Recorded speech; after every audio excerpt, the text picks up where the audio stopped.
Bienvenido una vez más a tu programa de Biblia Fácil. Hoy tenemos un tema particular y fascinante.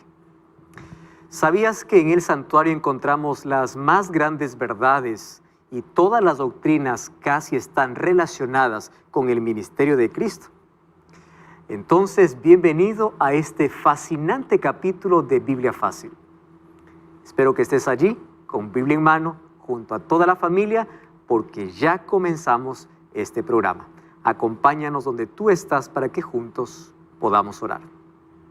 ¿Estás listo? Oramos. Hoy vamos a descubrir por lo menos 5 verdades que podemos aprender del santuario. Vamos entonces a la primera verdad.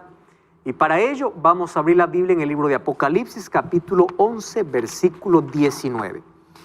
Vamos al último libro de la Biblia, Apocalipsis, capítulo 11, versículo 19. Ya leímos este texto más de una vez, vamos a volver a leer. Dice así: el templo de Dios fue abierto en el cielo, y el arca de su pacto se dejó ver, ¿dónde? En el templo. Hubo relámpagos, voces, truenos, un terremoto y grande granizo. Juan está viendo en visión el santuario celestial. Y dice que cuando se abrió el templo, ¿qué cosa vio? El arca. ¿Qué cosa había en el arca? ¿Recuerdan ustedes qué cosa había en el arca? La ley de Dios.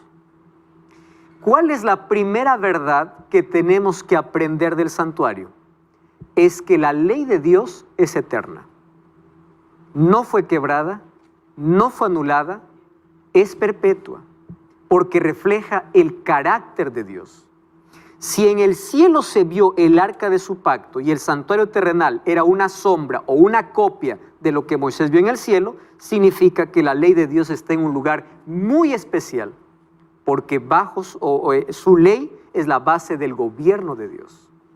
Entonces, cuando vamos al Antiguo Testamento, encontramos en Deuteronomio capítulo 10, versículo 1 y 2, que Dios le pide a Moisés que coloque la ley allí en el arca del pacto. ¿Correcto? Último libro del Pentateuco, Deuteronomio capítulo 10, versículo 1 y versículo 2. Dice así: en aquel tiempo Jehová me dijo, lábrate 2 tablas de piedra como las primeras, sube hasta mí al monte, hazte un arca de madera, escribiré en esas tablas las palabras que están en las primeras tablas que quebraste, y tú las pondrás, ¿dónde dice? En el arca. ¿Qué cosa es lo que vio Juan en Apocalipsis en el cielo? El arca del pacto. ¿Qué cosa había en el arca? La ley de Dios. ¿Por qué entonces siempre hubo un ataque contra la ley de Dios? Primera razón, porque la ley de Dios fue escrita con el propio dedo de Dios. Éxodo capítulo 31, versículo 18 dice que Dios no mandó a escribir su ley. Nosotros tenemos que hacer diferencia de algo.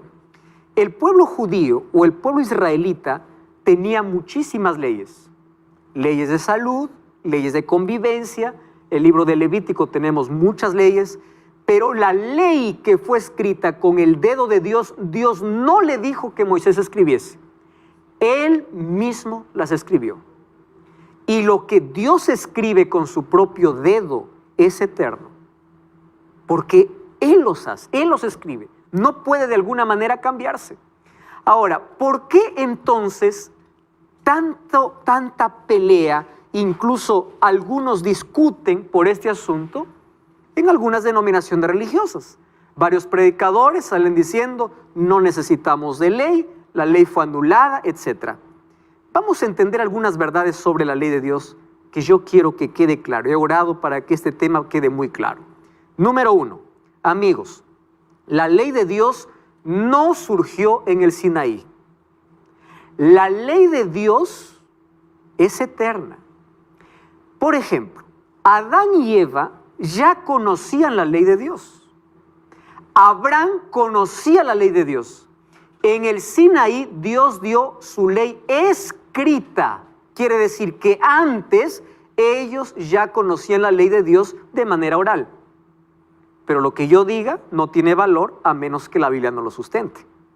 Abran su Biblia. Vamos al libro de Génesis capítulo 26, versículo 15. Mírenme, Génesis capítulo 26, versículo 15. Muy bien, vamos a leer entonces Génesis capítulo 26, versículo 5. Dice así: por cuanto oyó Abraham mi voz, guardó mi precepto. ¿Qué cosa más guardó Abraham? Dice: mis mandamientos, mis estatutos y mis leyes. ¿Quién es Abraham? El padre de la fe. ¿Abraham era judío? No. Los judíos vienen a la existencia mucho tiempo después. ¿Dios había entregado su ley? De manera escrita, no. Pero ¿dónde estaba escrita la ley de Dios? En el corazón. Adán y Eva conocían la ley de Dios. Usted puede decir, ¿cómo sé que ellos conocían la ley de Dios? Fácil. Cuando Caín mata a Abel y Dios le pregunta, ¿dónde está tu hermano? ¿Por qué Dios le iba a culpar a Caín de la muerte de su hermano si no hubiese una ley que diga no matarás? Nadie te puede culpar de una ley que no existe. Entonces, la ley de Dios siempre existió. ¿Por qué José no se acostó con la mujer de Potifar cuando la mujer le dijo, ven y acuéstate conmigo? ¿Qué cosa respondió José? Yo no puedo hacer este pecado contra Dios. ¿Cómo sabía que era pecado contra Dios si la ley no dice no adulterarás? Entonces, lo que Dios entregó en el Sinaí fue la ley escrita. Cuando alguien dice, la ley fue para el judío, se equivoca porque la ley está antes del judío. No, la ley fue para el israelita. Espera un momento. Los israelitas aparecen con el pueblo de Israel. ¿Israel quién es? Jacob. Jacob cuando tiene sus 12 hijos. Y Abraham es antes de Jacob. Entonces, en los ejemplos que hoy he mostrado, está de que la ley de Dios ya estaba presente en el corazón y ellos conocían la ley. Solo que cuando el pueblo entró en la esclavitud de Egipto, en la esclavitud ellos olvidaron su ley. Y es por eso que Dios hace un pacto con ellos y en ese pacto, ¿qué cosa escribe? Su ley. La ley que ellos ya conocían, pero que con el tiempo ellos habían olvidado. Otro asunto, la función de la ley nunca es salvar. Todos somos salvos por la gracia de Dios. La ley tiene un objetivo. Primer objetivo, mostrar el pecado. Y una vez que te muestre el pecado, llevarte a Cristo. Vamos a Gálatas. Gálatas capítulo 3, versículo 20. Presten atención lo que dice la Biblia. Gálatas capítulo 3, versículo 24. Dice así: de manera que la ley ha sido nuestro guía para llevarnos a Cristo, a fin de que fuéramos justificados por la fe. Pregunto, ¿la ley nos justifica? No. ¿Qué cosa dice? La ley ha sido nuestro guía. En otras versiones dice ha sido nuestro ayo. ¿Quién es un ayo? Aquel que tomaba de la mano a un niño y lo llevaba al maestro. ¿La ley puede salvar? No. Vamos a Romanos capítulo 3, versículo 20. Romanos capítulo 3, versículo 20. Dice así: por las obras de la ley ningún ser humano será justificado delante de él, ya que por medio de la ley es el conocimiento de pecado. Es decir, sin ley no hay pecado. ¿Correcto? ¿Cómo conocemos qué cosa es pecado? Porque la ley dice, no hagas esto. ¿Cómo entró el pecado? Por la desobediencia, ¿qué? A la ley de Dios. Ahora, presten atención a este asunto. ¿Por qué el enemigo quiere quitar de los ojos del ser humano la ley de Dios? Porque al quitarle la ley, quiere quitar a Cristo como nuestro sacrificio. Les voy a hacer un ejemplo. Si la ley no existe, no existe el pecado. ¿Están de acuerdo conmigo? Porque dice que nosotros conocemos la ley o nosotros conocemos el pecado porque la ley lo dice. Entonces, sin ley no hay pecado. Y si no hay pecado, ¿para qué necesitamos de un sacrificio? ¿Para qué necesitamos de Jesús? ¿Para qué necesitamos de la gracia? No necesitamos. Al quitar la ley, estás quitando el conocimiento de pecado. Y al quitar el conocimiento de pecado, estás quitando a Cristo como tu Salvador. La ley no tiene la función de justificar ni de salvar. ¿Cuál es la función de la ley? Mostrar el pecado y guiarnos para Cristo. Por eso, la ley nunca fue la causa de la salvación. ¿Qué cosa fue la ley? La evidencia o la consecuencia, porque cuando nosotros somos justificados por Cristo, la gracia de Dios nos transforma y esa gracia nos torna obedientes a su ley. Ahora ya leímos aquí lo que dice Santiago 2, 10 al 12. ¿Recuerdan? Que nosotros vamos a ser juzgados por la ley de la libertad. ¿Y qué ley es esa? Dice, aquel que dijo no matarás, también dijo no adulterarás. ¿Dónde está escrito esa ley? En Éxodo capítulo 20. Y ahora les está repitiendo esos mismos mandamientos en Santiago capítulo 2.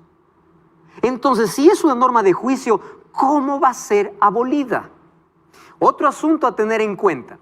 Algunos dicen no, sino que cuando Jesús vino a esta tierra, Jesús anuló toda la ley y puso solamente 2 mandamientos. ¿Se acuerdan ustedes?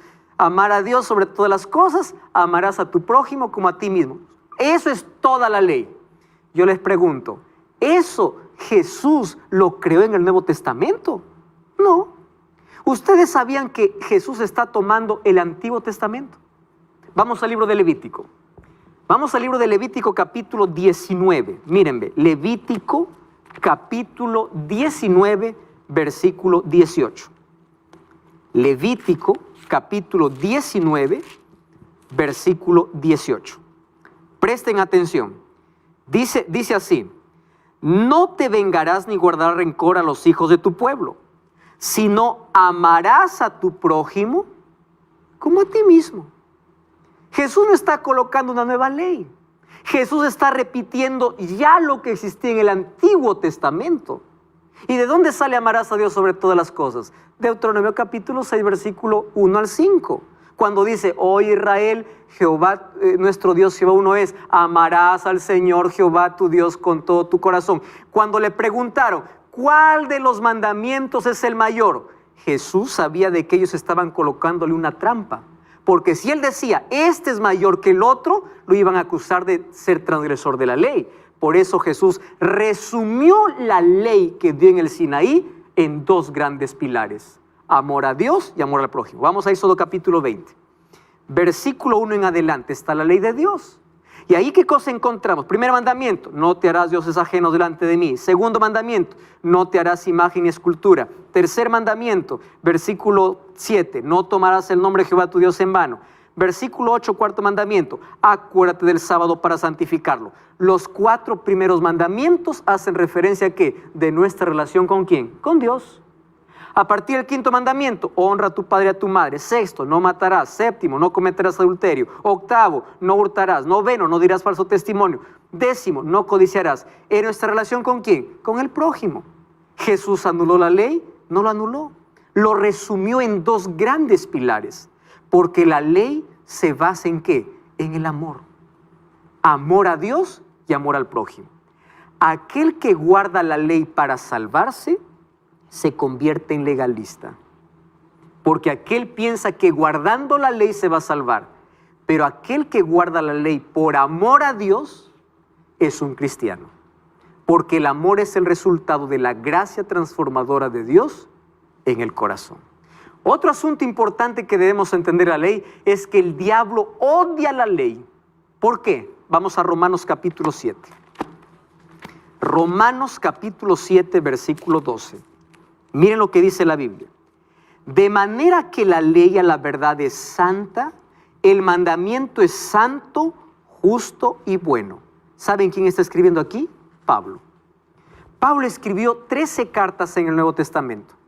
Hay algunos que malinterpretan sus escritos y dicen, no, Pablo dice, maldito el que está bajo la ley, el fin de la ley es Cristo. Cuando dice el fin de la ley de Cristo está diciendo la finalidad, el objetivo de la ley es Jesús.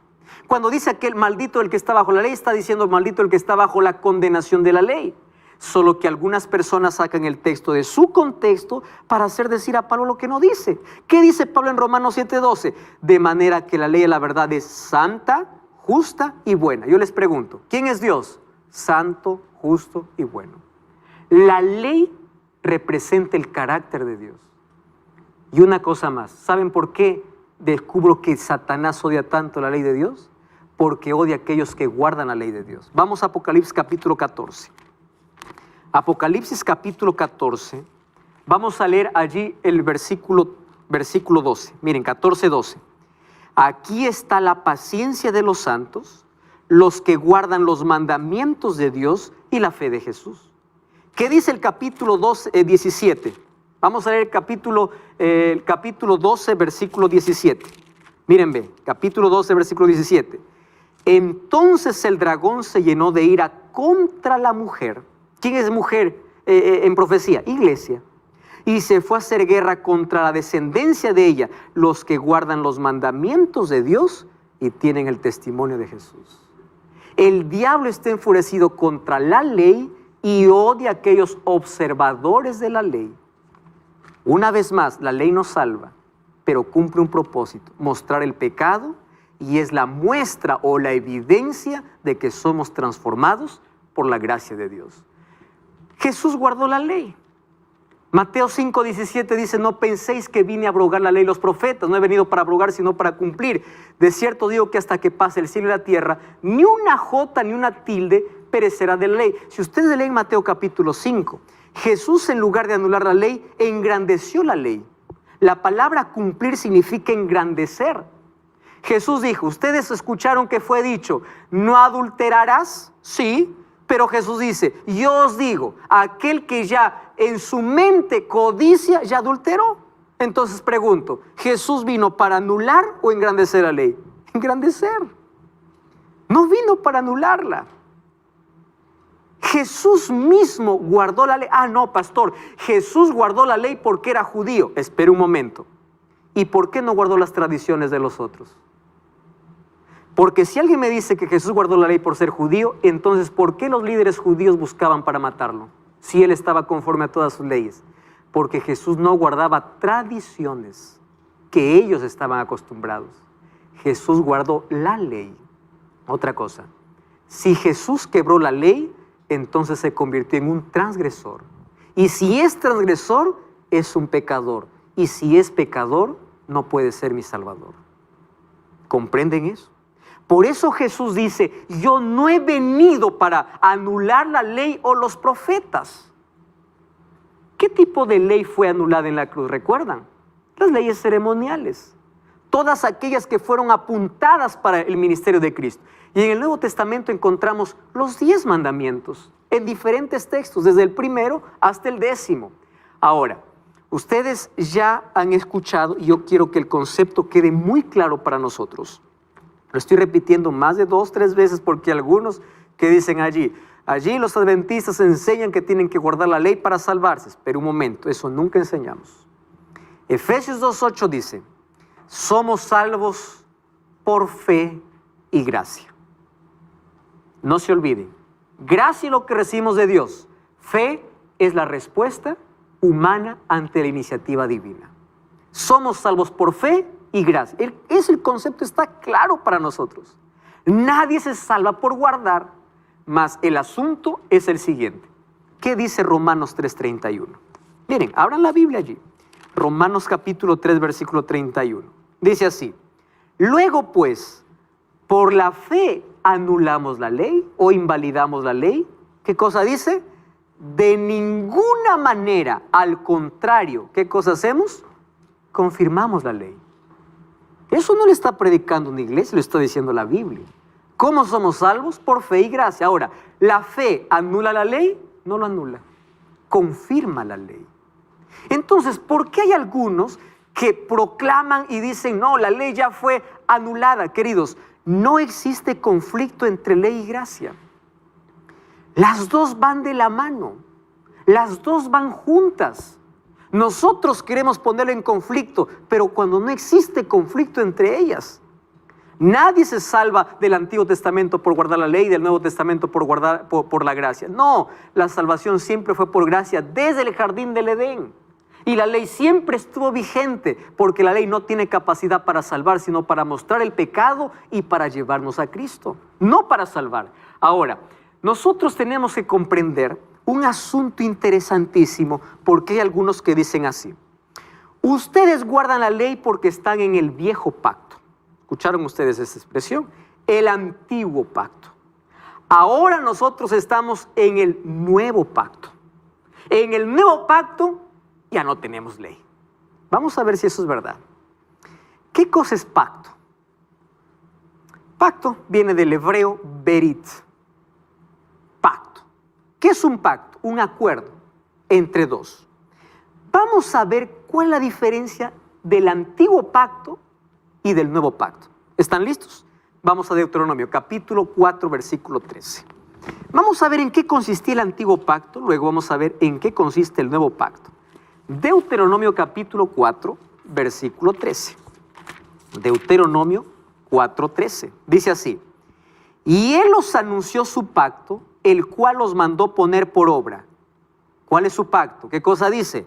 Los 10 mandamientos, no dice 9. ¿Cuántos son? Los 10 mandamientos, y los escribió en 2 tablas de piedra. Este es el pacto que Dios hizo ¿con quién? Con Israel, mediante su ley. Recuerden que la ley fue escrita en el Sinaí, pero ya existía desde antes. Este es el antiguo pacto. Vamos a ver cómo se realizó este pacto. Vamos entonces al libro de Éxodo, capítulo 24. Ahí vemos cómo sellaron ese pacto. Éxodo, capítulo 24. Vamos a leer del versículo 3. Versículo 4, desde el versículo 3. Dice así: Moisés fue y le contó al pueblo todas las palabras de Jehová y todas las leyes, y todo el pueblo respondió a una voz. ¿Qué cosa respondió?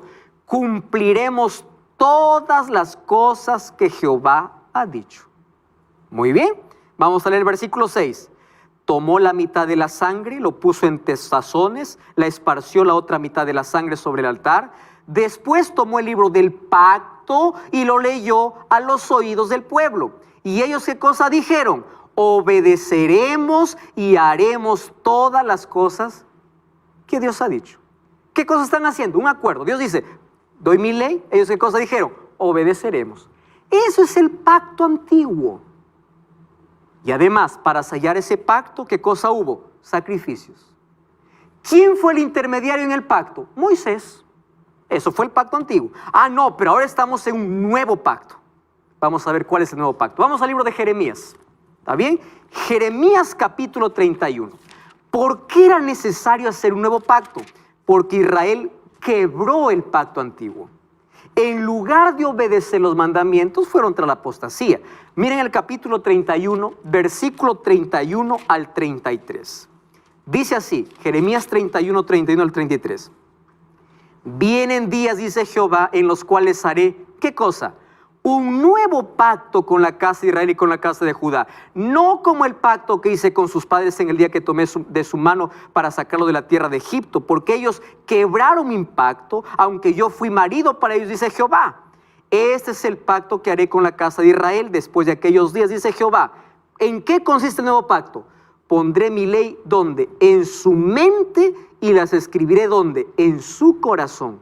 Yo seré su Dios y ellos serán mi pueblo. Pregunto, ¿en qué consiste el nuevo pacto? ¿En anular la ley? No, en cambiarla de lugar. Si antes estaba en piedra, ¿ahora dónde estaría? En el corazón. Ah, no, pastor, pero eso dice el Antiguo Testamento. Yo quiero leer esto en el Nuevo Testamento. Vamos al Nuevo. Vamos al libro de Hebreos. Hebreos capítulo 8. Miren lo que dice Hebreos. Capítulo 8, versículo 6. Hebreos 8, 6. Dice así, miren lo que dice, versículo 6. Pero ahora, tanto mejor ministerio es el suyo, cuanto es mediador de un mejor pacto. Está hablando del nuevo pacto, establecido sobre mejores promesas. Versículo 7. Si aquel primer pacto hubiera sido sin defecto, ciertamente no se habría procurado o no habría lugar para el segundo pacto. Versículo 8. Pues reprendiéndoles dice: vienen días, dice el Señor, en que estableceré con la casa de Israel y la casa de Judá un nuevo pacto. No como el pacto que hice con sus padres el día que los tomé de la mano para sacarlos de la tierra de Egipto, cuando ellos no permanecieron en mi pacto. Por lo cual, el versículo 10 dice: este es el pacto que haré después de aquellos días. Pondré mis leyes, ¿dónde? En la mente y en su corazón. ¿Qué texto se está refiriendo? al de Isaías capítulo 31 o de Jeremías capítulo 31. Entonces, el nuevo pacto no anula la ley. El nuevo pacto nos torna obedientes naturales a la ley de Dios.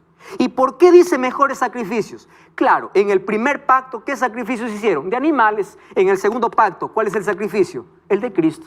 En el primer pacto, ¿quién era el mediador? Moisés. En el segundo pacto, ¿quién es el mediador? Cristo. Por eso en este segundo pacto hay mejores promesas, mejor sacrificio y es mucho mejor. Porque si el antiguo pacto, la ley estaba escrito en piedra, en el nuevo pacto, ¿dónde estaría escrito? En el corazón. No anula la ley de Dios. Entonces, ¿de dónde nació la idea de que ahora estamos bajo la gracia, en el nuevo pacto, por eso somos libres de la ley? Nunca hubo conflicto entre la ley y la gracia, porque el amor y la justicia de Dios siempre estuvieron juntos. ¿Quieres saber más sobre este tema? No cambies el canal, ya estamos de regreso. Esto es Biblia Fácil. Estamos de regreso, esto es Biblia Fácil. Ya sabes que puedes solicitar totalmente gratis el DVD Santuario, El Camino de Dios. Nuestro número de WhatsApp está ahora disponible para que puedas enviar tu mensaje. Más 5512-98-100-1460. Solicítalo ahora mismo y comprende más sobre estos fascinantes temas que nos trae el santuario para la vida.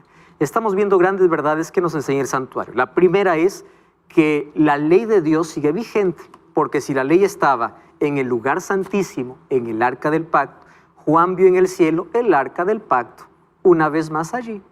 Entonces, cuando alguien dice la ley de Dios fue anulada, la ley de Dios ya no sirve, estamos bajo el nuevo pacto, estamos bajo la gracia, tenemos que llevarlo a leer la Biblia. Hebreos capítulo 8 y Jeremías capítulo 31. Porque el nuevo pacto o la gracia no anula la ley de Dios. ¿Cuál es la otra evidencia de que la ley de Dios no fue anulada? Por eso Cristo murió. Miren, cuando Adán y Eva pecaron, Dios tenía tres opciones. Primera opción, dejar que Adán y Eva mueran por consecuencia de su pecado. Segunda opción, anular su ley. Porque si él anulaba su ley, la condenación ya no tenía vigencia. Cambiaba la ley y se acabó el asunto, se solucionó el problema. Pero él no cambió su ley. En lugar de que Adán y Eva murieran, él tenía la tercera solución. Ponerse en el lugar de ellos para pagar lo que la ley condenaba. Entonces, si Dios no pudo cambiar su ley en el jardín del Edén, ¿cómo lo va a cambiar después? Su ley es eterna. Ahora, cuando hablamos acerca de la ley de Dios, hay un texto que me gusta. Dice, el santuario contiene el arca la ley el cuarto mandamiento y el mandamiento el sábado. Porque de toda la ley, la lucha no es en sí contra toda la ley, especialmente con un mandamiento que es el sábado. Para cambiar la ley de Dios, el hombre debería ascender al cielo, destronar a Dios, pasar por la guardia de ángeles, hacia el templo sagrado, arrancar del propiciatorio el arca y con su pretendido dedo cambiar la escritura de las tablas indestructibles. Si el ser humano quiere cambiar la ley, tiene que hacer todo eso, porque Dios nunca cambió su ley. Ahora, ¿por qué hay una lucha tremenda en contra del sábado? Miren, de los 10 mandamientos, el único mandamiento que comienza con acuérdate es el cuarto. ¿Por qué? Porque sería el único mandamiento que los cristianos iban a abandonar. Ustedes saben que todo el mundo cristiano obedece la ley, aunque digan, no, la ley no existe, obedece. Porque si él no obedece la ley, entonces para él no es pecado matar, robar. Entonces Cristo murió, la ley fue anulada, ¿hay que matar, hay que robar? No, eso es pecado. ¿Cómo sabes que es pecado? Entonces la ley sigue vigente. El problema no es contra toda la ley, sino con un punto de la ley. Exactamente el sábado. El único mandamiento al cual Dios dijo, acuérdate. Y miren, escuchen con atención, porque esto es un asunto tremendo. El sábado es el único mandamiento que coloca al ser humano en su debido lugar, como criatura creador. ¿Por qué Dios dice para guardar el sábado? Aquí no estamos defendiendo un día, porque el día no salva, quien salva es Cristo. Estamos hablando sobre la observancia completa de la ley de Dios. ¿Recuerdan Apocalipsis 14 cuando dijo adorad a Dios aquel que hizo los cielos y la tierra? ¿Sabe de dónde estaba sacando ese mandamiento? De Éxodo capítulo 20. Adorad en el sábado, ¿por qué? Porque Él hizo el cielo, la tierra, el mar y la fuente de las aguas, haciendo referencia al cuarto mandamiento. Ahora, ¿Qué sucede? Marcos 2, 27 y 28 dice, Jesús les dice, el día de reposo fue hecho por causa del hombre y no el hombre por causa del día de reposo. Ahora, ¿para quién fue hecho el sábado? Para el hombre. Hay algunos que dicen, no, todos los días son iguales, pastor. Yo puedo adorar todos los días, y es verdad. Tenemos que adorar los 7 días de la semana, las 24 horas del día. Pero hay un día al cual Dios lo separó y llamó santo. Génesis capítulo 2, versículo 1 al 3 dice, Dios bendijo, Dios reposó y Dios santificó. No hizo eso ni con el primero, ni con el segundo, ni con el quinto, ni con el sexto. ¿Con cuál hizo? Con el séptimo. Vamos a Isaías capítulo 58. Miren Isaías capítulo 58, versículo 13. Miren lo que dice la Biblia. Si retraes del sábado tu pie de hacer tu voluntad en mi día santo, dice Jehová. Es el único día al cual Dios lo llama mi día santo. ¿Por qué? Porque Él lo santificó. ¿Comprenden? Eso es lo que está diciendo la Biblia, mi día. Y ahora Jesús dice, el sábado fue hecho por causa del hombre, no el hombre por causa del sábado. Dios no estaba cansado, Dios separó ese día y lo santificó. ¿Y cuándo lo separó? En el jardín del Edén. Ah, no, pastor, el sábado fue hecho para el judío. ¿Qué judío había en el jardín del Edén? Los judíos vienen a la existencia muchos siglos después. En el Edén no había judío. Hombre significa humanidad. Dios separó ese día para el ser humano y lo colocó en su ley. Ahora, ¿cuál es la disputa? Ah, no, es que cuando Jesús vino, Él rompió el sábado. ¿Quién te dijo eso? Resulta que cuando los judíos fueron llevados como cautivos a Babilonia, ellos se dieron cuenta que estaban allí por desobedecer la ley de Dios. Y por eso ellos crearon otras leyes encima de la ley de Dios para guardar el mandamiento.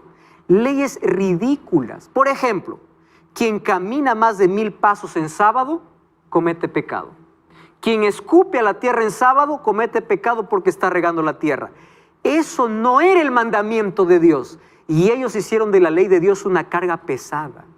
Por eso Jesús discutía con los líderes, no por la observancia del sábado, sino por cómo tenían que guardarlo. Porque aquí el asunto en discusión no está si guardar o no guardar, sino está en qué hacer y qué no hacer.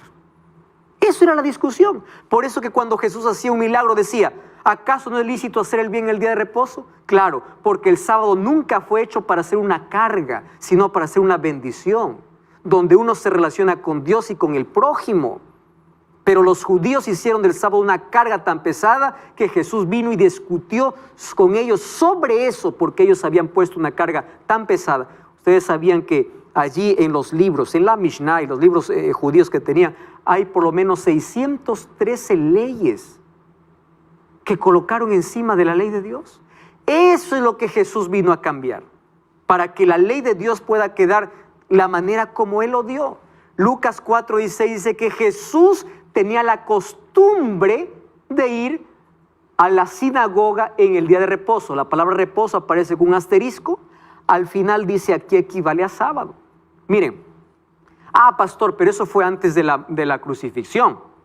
El apóstol Pablo en Hechos capítulo 17 versículo 12 dice, Pablo como acostumbraba fue a ellos por 3 días de sábado y discutió con ellos.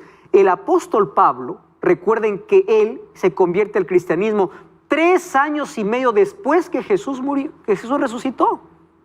Y la costumbre, ¿qué costumbre? Es un hábito. Jesús tenía el hábito de guardar el sábado.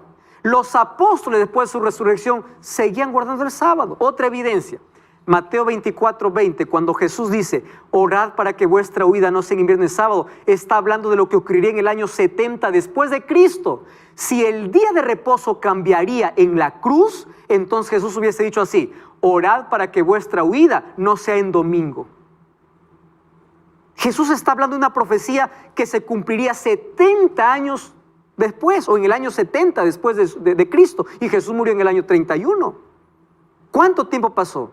Y Jesús sigue hablando de la vigencia del sábado.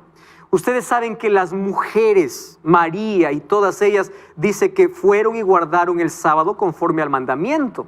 Ahora, el sábado entonces está vigente como está vigente la ley de Dios. No fue hecho para el judío, fue hecho para el cristiano. Cuando nosotros comprendemos esto, nos tornamos obedientes por amor, no porque la ley nos salva, sino porque queremos hacer la voluntad de Dios. ¿Por qué Jesús dijo, no todo el que me dice Señor, Señor entrará en el reino de los cielos? Muchos dirán, en tu nombre hicimos milagros, en tu nombre esto, en tu nombre lo otro. Yo les diré, no los conozco. ¿Por qué? Porque no hicieron la voluntad del Padre. ¿Qué es hacer la voluntad de Dios? Observar su palabra, guardar su ley. Entonces, aunque no nos salva, es la evidencia de nuestro relacionamiento con Dios. Otra verdad que nos enseña el santuario es el ministerio sumo sacerdotal de Cristo. Ya vimos el recorrido que Jesús hizo desde el campamento al atrio, su intercesión, y Juan ve una vez más a Cristo en Apocalipsis 1, 12 y 13, que caminaba, dice, entre los 7 candelabros de oro. ¿Qué significaba eso? Que el ministerio de Cristo está visto ¿dónde? Dentro del santuario. Otra verdad que comprendemos en el santuario es sobre la segunda venida de Cristo. ¿Por qué? Porque esto representa el momento cuando el sumo sacerdote salía para poder bendecir a todo el pueblo. Eso representa la venida de Cristo a la tierra. Ahora, ¿cuál es el asunto sobre la venida de Cristo? Hay algunos que piensan que Cristo vendrá en secreto para robar a su pueblo. El libro de Mateo 24, 27 y Apocalipsis 1, 7 y Hechos 1, 11 dice así: como el relámpago que sale del oriente y se muestra al occidente, así será la venida del Hijo del Hombre. Hechos o Apocalipsis 1, 7 dice: he aquí vienen las nubes y todo ojo lo verá. Todo ojo lo verá. Hechos 1, 11, ¿qué cosa dice? Varones galileos, ¿por qué miran al cielo? Este mismo Jesús que ha sido tomado entre vosotros, así volverá como lo habéis visto ir. Jesús no fue en secreto. Jesús fue a la vista de todos. Dice, así volverá. ¿De dónde nace la idea entonces? No, Dios vendrá a robar a su pueblo. De 2 textos sacados fuera de su contexto.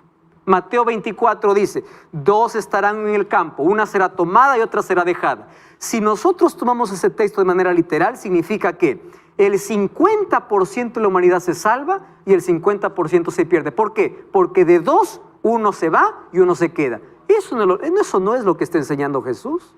¿Qué está enseñando Jesús? Que aunque todos estén juntos, no todos están preparados.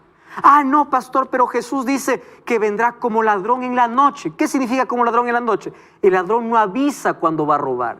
¿Qué está hablando Jesús? Estén preparados porque la venida de Cristo será sorpresiva para muchos. No está diciendo que va a robar a su pueblo. La venida de Jesús será gloriosa, será con todos los ángeles, como dice Mateo capítulo 24, será visible, será audible. Recuerden el texto que leímos que con trompetas, con voz de trompeta vendrá y los muertos en Cristo resucitarán. Entonces no hay nada de secreto en eso. Cuando dice que Cristo va a venir a robar a su pueblo, son textos sacados de su contexto, porque la venida de Cristo será visible, audible, gloriosa, personal. Eso es la venida de Cristo.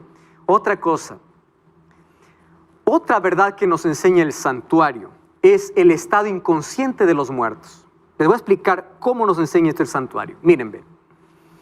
Hay personas que por allí, en lugar de estudiar Biblia es teología, el estudio acerca de Dios, se confunden con la filosofía.